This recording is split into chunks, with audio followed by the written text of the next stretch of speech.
નમસ્કાર. નવપ્રવાહ ગુજરાત ન્યૂઝમાં આપનું હાર્દિક સ્વાગત છે.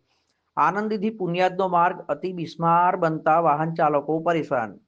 વડોદરા જિલ્લાના સિનોરમાં આંદીથી પુનિયાદ ગામને જોડતો પાકો માર્ગ 5 વર્ષના ટૂંકા ગાળામાં સતત ત્રીજી વાર અતિ બિસ્માર બનતા વાહન ચાલકો ત્રાહિમામ પોકારી ઉઠ્યા છે. આ બાબતે નિંદ્રાધીન તંત્રને રજૂઆતો કરવા છતાં તેની ફરજ અદા કરવામાં સરેઆમ નિષ્ફળ રહેતા સ્થાનિક રહીશોમાં તંત્ર વિરુદ્ધ ભારે આક્રોશ જોવા મળ્યો છે.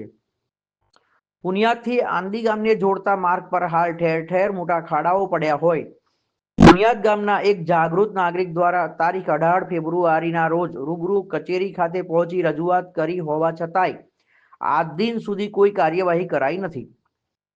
પુનિયાદ આંદી માર્ગ પર ખાડાઓ તાત્કાલિક ધોરણે પૂરાય તેવી માંગ સ્થાનિકોમાં જોવા મળી રહી છે.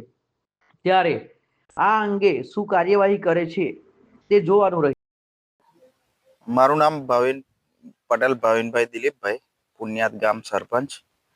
આ જે અમારો આંદી પુનિયાદનો જે રસ્તો છે એ અંદાજિત 4-5 વર્ષ પહેલા બન્યો હતો.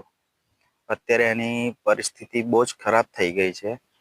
વારંવાર રજૂઆત કરવા છતાંય એનો કોઈ નિકાલ આવતો નથી.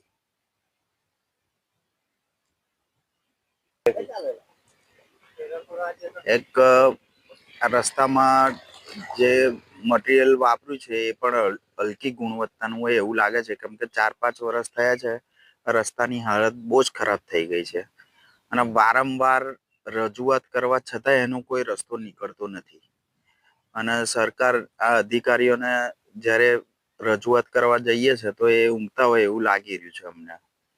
તો આ મીડિયા દ્વારા મારી રજૂઆત છે કે વહેલી તકે આ રસ્તાનો કંઈક નિકાલ લાવે એવી સરકારને વિનંતી.